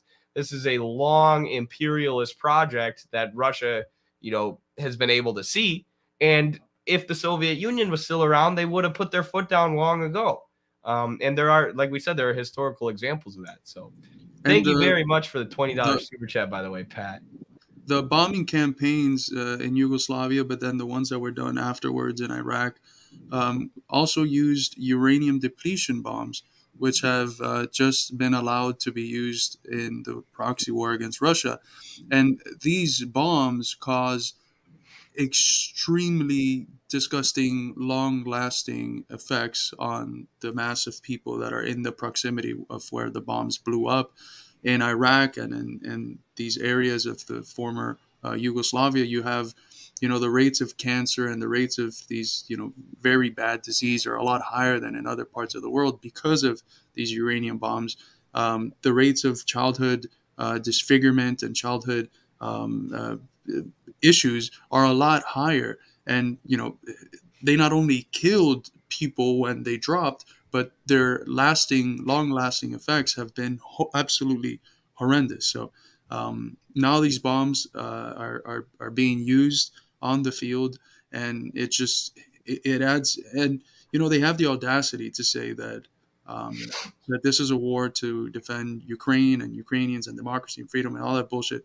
But Ukrainians are being killed like cannon fodder, and now they're having on their territory, on their country, bombs dropped that are going to just devastate their population for God knows how many decades, because these high rates of cancer are still around after the bombing campaigns that were 25 years ago. So it's just absurd that this war is in any way, shape, or form related to helping Ukrainians. So one of the things that I said last time, I can't see the massive Ukrainians letting themselves continue to be used as cannon fodder in a power struggle of the U.S. to continue its global hegemony. I can't see that lasting much longer, and I think that in part that might be one of the reasons why Ukraine will fall. Not just the pressure from Russia and the fact that for every 7 Ukrainian killed, there's 1 Russian killed. But the U.S. inside, they're gonna run out of extremists to fund. Russia's just right. massacring these people at the front lines, which are like the Azov Battalion. They're just getting shredded, and they are having some success against the Russian forces. But eventually the Ukrainian people, like you said, it's going to create an internal contradiction where they're like, no, we don't want to fight to the last Ukrainian, which is literally what the U.S. State Department keeps saying: fight to the last Ukrainian. They're gonna be like, how about no? That means me and my children and everyone I've ever known. How about we don't? How about we look for a peace agreement? Imagine they told us we're going to fight to the last American. I'd be like, all right, baby, here's my citizenship. Don't want it. Don't call me American. Going back to Cuba ASAP. But thank you, Comrade Pat Cummings. Please check out Pat Cummings and Greg Gottle's channel, Coming from Left Field. I was just recently interviewed on my book, The Purity Fetish and the Crisis of Western Marxism, which we just shared on our YouTube. The Murder Hornet hot sauce got here today. I received a wonderful Snapchat from the Murder Hornet hot sauce team, and the sauces have been absolutely amazing. They're so good. I am a hot sauce connoisseur. I have half of my fridge filled with hot sauce, and there's nothing that I appreciate more than finding a good hot sauce. And my wife's dad is the same way, so we're already planning to get him a Father's Day gift that consists of a Murder Hornet hot sauce care package. So thank you very much, Pat. Yeah, my roommate is from Louisiana, loves to cook, also a hot sauce connoisseur, and he loves that stuff. We go through it so fast. It's Pat's son who owns a hot sauce company, so very cool. Another super chat here. Thank you, Zorro. Lennon would have voted for Kamala Harris. I don't know if I agree with you there. I don't know if I need to go into that one or not, but I think he might be joking. Yeah, I think that might be messing around.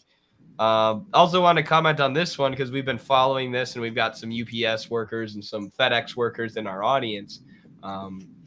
Shout out to them. But looks like the UPS workers are gearing up for their strike, going to be a massive strike. And, these are workers, I hesitate to say at the heart of the American economy because it's, maybe not necessarily like the productive blue collar industry workers, but with the level of consumerism that we have in America, the economy is dependent on these workers. The realization of capital for the capitalist class, the sphere of circulation, as it's called, is entirely dependent on these delivery workers and their maintained work.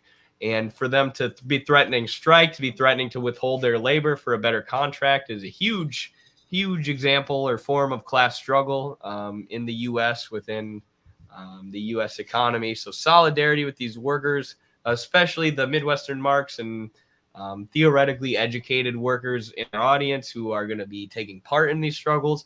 Extremely exciting for us, too, that we have some of you who are involved in this. Who are coming to our streams and learning, and then taking what you learn here and applying it to organizing your workplaces. UPS is obviously has an easier time organizing than a company like FedEx, where the workers are kept as private contractors. But hopefully the companies like FedEx and other delivery workers see this, and it'll be easier for y'all to radicalize your coworkers or to get your coworkers on board with class struggle. And if FedEx does it, having that whole logic of independent contractor being a big hindrance on working class struggle, it might set up a sort of an archetype or a way of other industries that have the same independent contractor title afforded to their workers in order to remove rights that are given to workers. It might end up being the sort of archetype through which other industries that have the same problem are able to then realize that they can fight through. But it's wonderful, the militancy that we're seeing in the labor movement. I think it was the UAW that just elected another very radical militant president. We had seen something similar last year with the Teamsters, which elected Sean O'Brien. And we have this move towards new unions, the Starbucks union, the Amazon labor union, led of course by Chris Smalls, who was just in Cuba. We talked about that a little bit earlier. So the struggle for socialism is going to grow out of these sectors. It's not going to grow out of the academy, the PMC, the people that are concerned with diversity, equity, and inclusion training in workplaces, and that make meetings feel like a HR meeting for workers. Socialism is going to grow out of this burgeoning and developing and proliferating movement of labor militancy that's coming slowly, but as a natural result of the material conditions, to a certain level of more radical socialist class consciousness. Absolutely. And Carlos, I was reminded with all this talk of workplaces and anti-union videos. Do you want to watch one more video before we end the stream today? It's a classic throwback. It's one of the training videos that they play at Amazon, the anti-union videos. I remember it went viral a while back, but it's something that I don't think we've talked about. Yeah, let's watch it. Okay. I also just want to touch on this. How do we start with right to work laws, strikes until legislation is made in those states? Fight the legislation and then organize your coworkers in any way you can. Like Lenin talks about legal versus illegal organizing. When they make it illegal to organize, you just do what you can. So if it's illegal to form a union and strike, which it is in a lot of places in America, and your boss can just fire you for no reason really. Educate your coworkers about theory. Educate them about struggles to end right to work laws. Like in Michigan, they just ended the right to work laws because of a mass collective struggle. So fight the battles where you can, and even sometimes that means doing things that are technically illegal, but I don't want to condone. I got to be careful what I say on YouTube, but do things that aren't going to get you in trouble, that aren't going to get you fired, and then fight those right to work laws collectively. because ultimately theoretical education and revolutionary education is important, and that's a form of class struggle as well. So this comment is what made me think of the Amazon union busting video. I used to work at FedEx, and during the orientation process, they pretty much told us that unions were bad. Yes, I remember something very, very similar in the orientation video when I worked at Walmart. And this here is a video that went viral. I think the H3H3 podcast covered it, Ethan Klein. So it was one of the training videos at Amazon. Obviously, since this time, we've had the rise of Chris Smalls and the Amazon wave of unionizations. Probably, honestly, partially in response to this. You know, the leaking of this video really opened a lot of people's eyes to the blatant union busting going on in Amazon, which, you know, at a point in our country, everyone would know how sick and twisted and wrong this is, because most of the workplaces in our country were unionized, and the workers understood that they needed some sort of apparatus to fight back against the bosses. And now people are waking up to that again in America, and we're seeing this wave of unionizations. But still very interesting to see how open and how blatant and how manipulative these companies have gotten with their union busting efforts, to the point where they're working it into their orientation videos and trying to gaslight their coworkers who are overworked, overstressed, and underpaid, and gaslight them away from forming a union that could fight in their interests. At least the worker in the training video is not white, though. So true. He's intersectional training video, anti-union training video. Yeah. Welcome. We're excited to have you at this training, specifically designed to give you the tools that you need for success when it comes to labor organizing. During this course, we'll cover several important topics, such as our position on unions, associate rights, signs of employee disengagement, and how to identify, escalate, and address associate concerns. We are not anti-union, but we are not neutral either. We will boldly defend our direct relationship. That part's so funny. They're such liars. We're not anti-union, but we're not neutral either. So you're pro-union?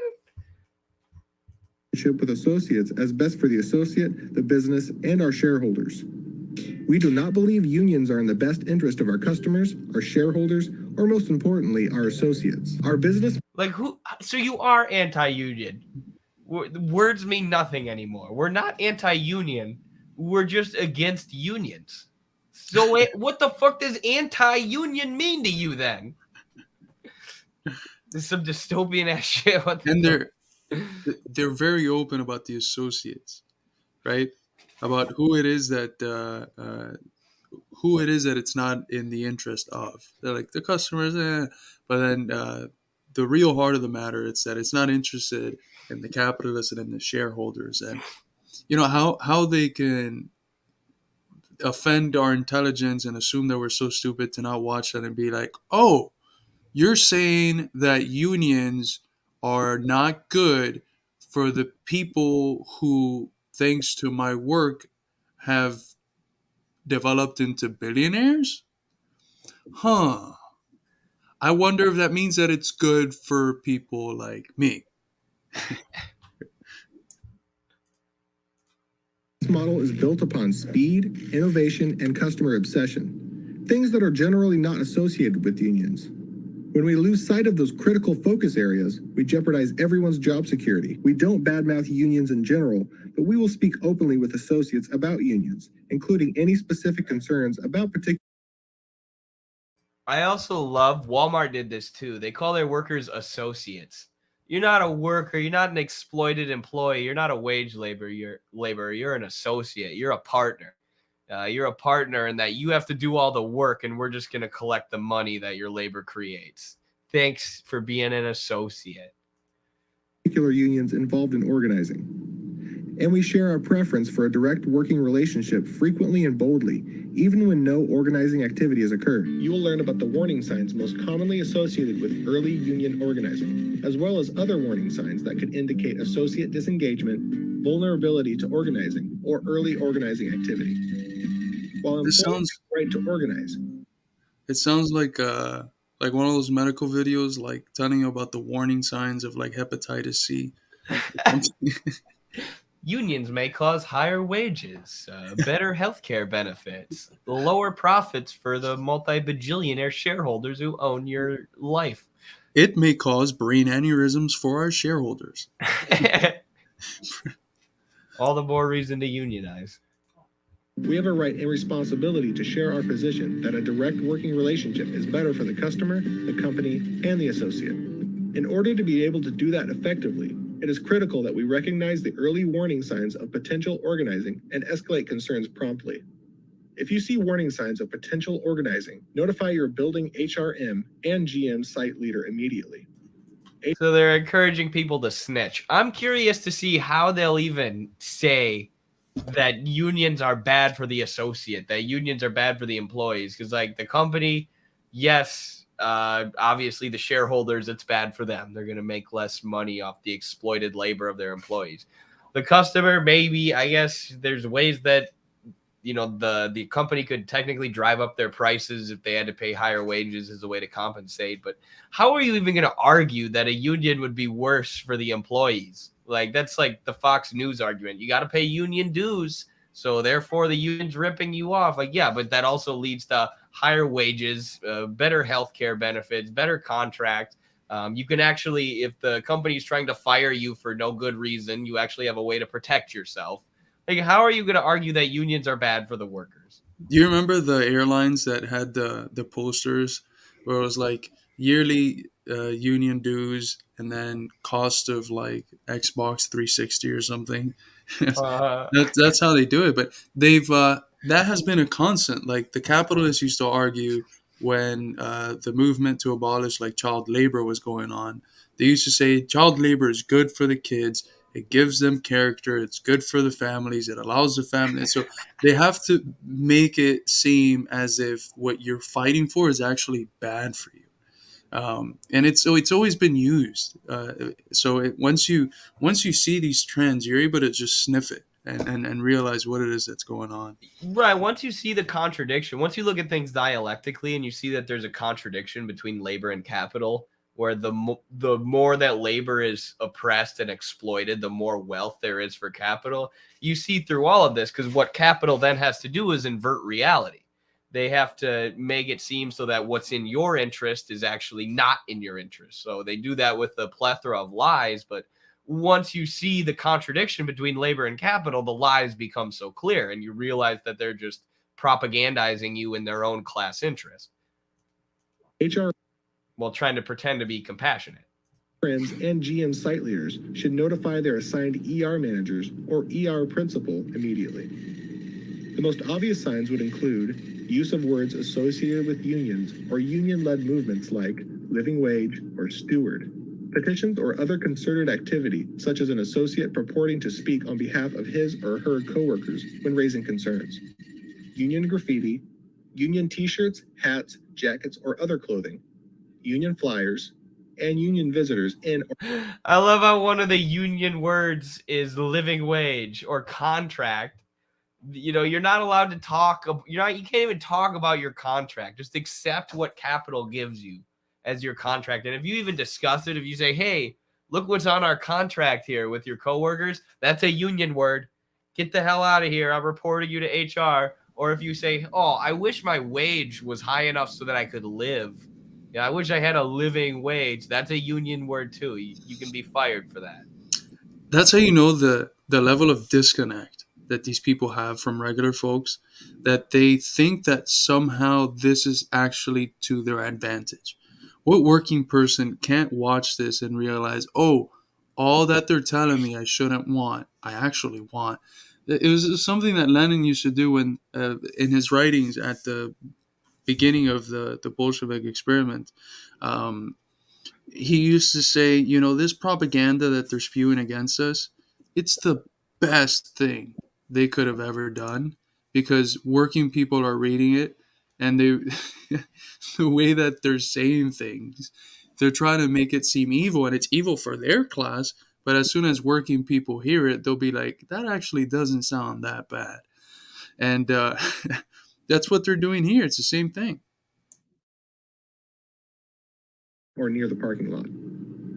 Some signs are less obvious than finding the actual union flyer, but they can still indicate associate disengagement, which is itself a warning sign for potential organizing.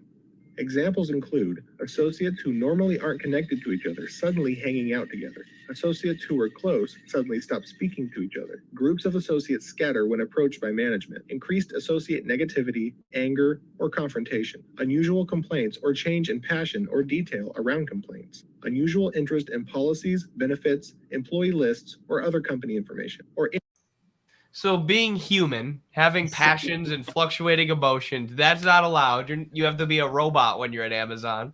Or being interested in company policies, actually knowing the environment around you is what Amazon's against. Because if you understand company policies, if you have an interest in what's actually going on at your workplace, then you're going to want to unionize. And then you're going to want to fight back against the bosses. So they can't even have that. It's very fascistic too, because it reminds me of like the Nazi propaganda and how they would tell people to like look out for Jews and stuff. And then that, of course, just gets replicated in the Cold War, in the anti-communism of the Cold War, and how people could find communists. What are they reading? What words are they using? Who are they hanging out with? What states are they defending? Who are they criticizing? How are they doing it?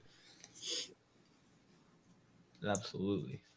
any other associate behavior that is out of character. For example, an associate who normally leaves promptly begins hanging out in the break room for an hour after work each day.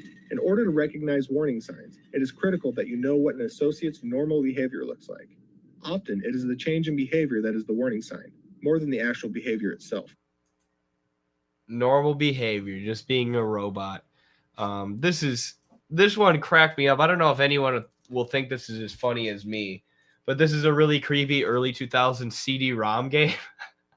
I used to play those on my parents' family computer, games like Putt Putt Goes to the Race, or the Tonka construction game. There's these like really goofy cartoon games that you used to have on a floppy disk or a CD. And this Amazon video is literally like the same quality. Oh, you got Whole Foods in there too, because Jeff Bezos owns everything. Whole worker, I guess. But yes, they couldn't even put enough money into doing a high quality video. But they have an anti-union training video nonetheless. Wild, dystopian for sure.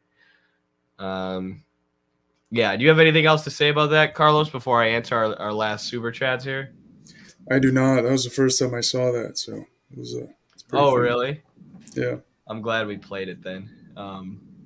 I seriously think that spiked or helped spur on the unionization efforts at Amazon, how viral that video went. So it was covered by, like I said, some really big podcasts. It is pretty wild.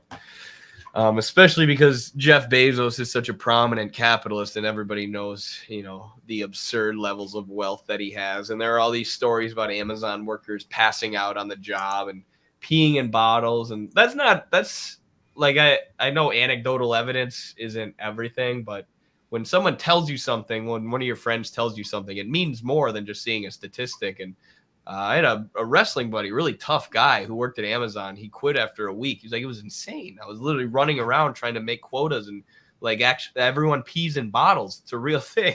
I was like, Don't bro, they get shocked too? do they? I don't know. I remember that was a thing that like was also being discussed in podcasts and went viral for a while, that they would get shocked when they would go too far away from their zone. What? Yeah, you're right. Here it is. It's not Amazon employee surveillance fuels unionization efforts. It's not prison. It's work. Again, this is the crisis where capitalists have to constantly increase their profits. How do you do that? I don't know. One way to do it is to make sure that your workers work harder, increase the intensity of labor, as Marx would call it. How do you do that if your workers are already sprinting around and peeing in bottles? Well, you monitor their every move. You give them shocks like dogs if they don't work hard enough. So this is the place that capitalism pushes capitalists into. It forces them to do stuff like this, which then forces a dialectical response from the workers. And that's the same thing that that happened during slavery in the South, right? You have at the beginning of slavery, when it's not having to compete with this very much developed market and developed capitalism that had already naturally started bringing prices down and making it harder and harder to have the same rates of profit as before. At the beginning, you have the treatment of the slave, in very many cases horrible. In other cases, it was the saying was that they were like part of the family and it was treated. But as soon as things start getting tough materially, the development means that they have to try to get more and more and more out of the slave. And they weren't like buying machines, so they weren't getting it in the form of relative surplus value. They were getting it in the form of absolute surplus value, which means making the life of the variable capital of the slave the hardest as the hardest it can be. And that's where you get like whipping and longer hours and a bunch of more stuff that's done for the sake of the planter continuing to receive the same levels of profit while the rates of profit are going down, and things are getting tough for him to continue his profit margins. It's the same thing here, right? It's literally shocking people so that they continue to work as hard as before or harder. Yeah, and if you do a strictly Marxist analysis of American slavery and you look at the development of production very, very closely, which is obviously what Marx did with capital in Europe, looking at like the developments in engineering and production that came about, I tried to do an article kind of doing that, and Edward Baptiste, The Half Has Never Been Told, kind of does that for American slavery. And what they found is for years and years and years, there weren't many major inventions or major innovations in cotton picking. There was the cotton gin, which allowed for cotton to be separated by a machine, but that just means they needed to pick more cotton from the fields so that the gin could separate it. So what did they do when there weren't many advances in engineering? They made advances in torture, right? They developed new systematized ways of forcing the slaves to work harder, increasing the intensity of labor and increasing the length of labor, how long they were out there, to the point where there are reports of slaves basically being in this like hypnotic sort of flow state where they could just pick cotton at like insane speeds because they knew that was their only choice or they would be tortured. I think that's a good example too of how changes in production, even specific changes like innovations in engineering and stuff like that, lead to different things in society, different laws and ways that capital interacts with labor. Yes, and I wanted to put up this article from the New York Times. If workers slack off, the wristband will know, and Amazon has a patent for it. Bruh.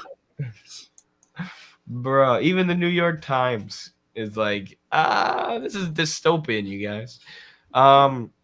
So our final super chats here should answer these.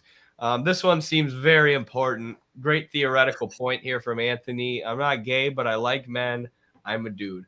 I don't know how you work that out, but that made me laugh. So. That's a joke because the people said that we're not anti-union, but we're not neutral. Oh, that's right. Yeah. So he's saying that's the logic.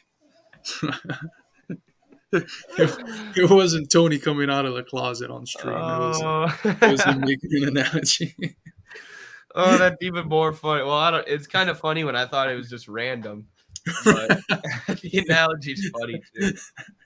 You imagine you're making a joke and then this guy just came out on stream. Holy shit. Full name too, no alias. Right. Oh, that's too funny.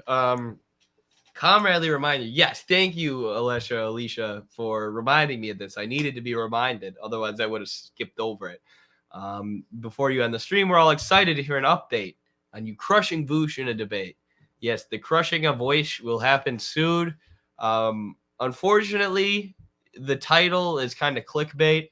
I do have an update, but it's nothing too serious. Vaush is on vacation right now. So I got back from Vegas. It seemed like the day, because I messaged him the day I was on my way back, or maybe like the last day I was there, and he messaged back and said I'm on vacation. So kind of poor timing there, but I think he plans to do it still. hopefully that wasn't him just trying to back out. I don't think so. I think he's probably on vacation, actually. Give him the benefit of the doubt. So I wished him a happy vacation. Everybody needs a rest, even imperialist propagandists. So, yeah, hopefully it'll happen once Vaush gets back from the Bahamas, or I don't know where he goes on vacation. But yeah. Wherever the okay, I shouldn't say this joke. I shouldn't say. I don't even know what it is. I'm laughing. Thank God I didn't say it. Okay. Yeah. It's good. So he needs time to memorize his lines. Yeah, true. So do I. I actually have Cuban intelligence on speed dial, and they're gonna be like messaging me what to say. So I'm excited about that. Yeah. That should be interesting, and it should boost our channel, which is the main reason I'm doing it. I don't expect to learn anything. I don't think Vaush is really an honest actor. But it should bring a lot of new followers to Midwestern Marks. So, yeah. Well, Carlos, you have anything else you want to discuss before we wrap it up? We just hit the 2-hour mark. Congratulations to everyone. Yeah. No, I don't have anything else on the agenda. Vaush is in Israel. He's doing a tour. He's starting in Ukraine, and then he's going to go right to Colombia, and then he's going to end in Israel. Yeah. And he's going to encourage the right-wing forces in every country. That wasn't my joke. Here's the thing. If I say it, I don't know the debate will probably occur, but as of right now, Eddie was nice enough to tell him to wish him like a happy vacation, and we're going to at least attempt to have it be a courteous event. Likelihoods is that it's going to turn into at some point.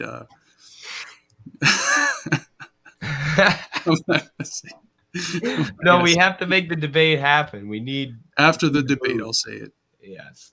Okay. Yes. I'm gonna try and be as friendly and respectful as I can, but I imagine it'll devolve, like Carlos said. But whatever, it is what it is.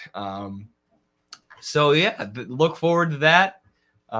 Look forward to all sorts of stuff coming out for Midwestern Marks. You can check us out on patreon.com/Midwestern Marks if you want to support our project. You can also become a YouTube member if you want to support us long term. We also have a bookstore as well as a merch store that I'm putting up on screen right now that you can check out. This is important. On our Patreon, we have recently put the ebook for Carlos's The Purity, Fetish, and the Crisis of Western Marxism. So if you want the $10 ebook, you can now get that through being a Patreon supporter. Which I think is pretty cool. We're going to restructure the Patreon soon, just make some updates to it and whatnot. But now, if you want to have access to Patreon and Carlos's book, you can do that. And there's other things that come along with the Patreon. You can go check it out and check out the tiers. But yeah, we love when people buy the books. Obviously, that's amazing. It supports our project, but Patreon's good because it's long-term supporters, so it's more long-term, stable funding for our website. So that's ideal. Obviously, not everybody has the money to give every month, so there's plenty of other ways that you can support our project. But just wanted to throw that out there, and we want to continue adding to the Patreon rewards for you guys. We want to give you access to theory and helpful things, or like merch and just things that are fun to have. I guess that helps spread or advertise our project too, but want to give you all more for your support because we really appreciate it, and that's what keeps our project afloat. Carlos just sent me the joke in the private chat.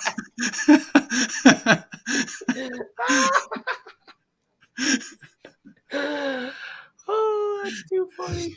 I wanted to say sorry that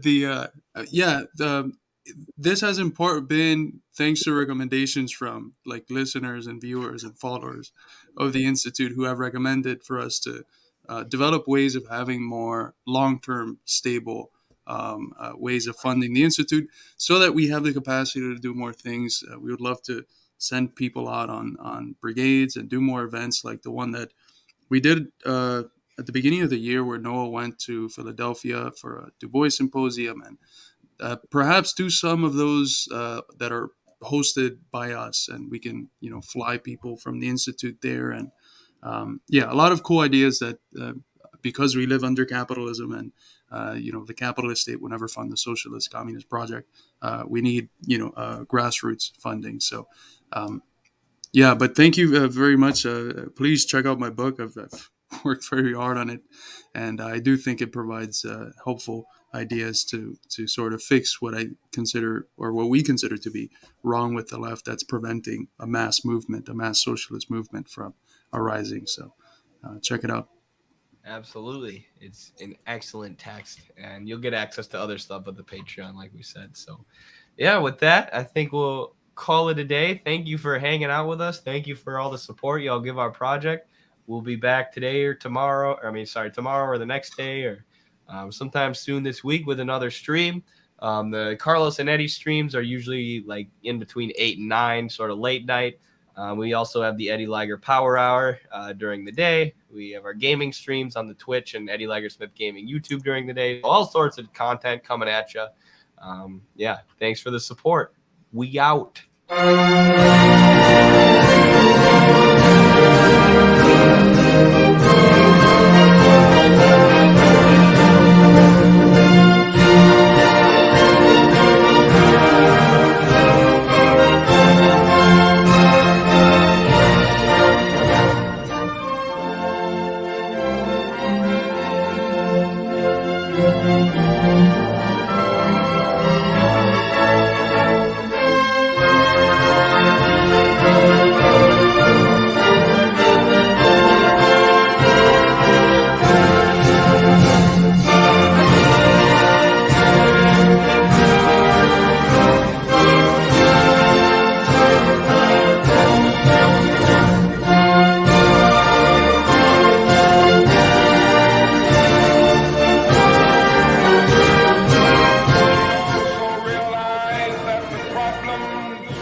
Without a radical redistribution of political and economic power.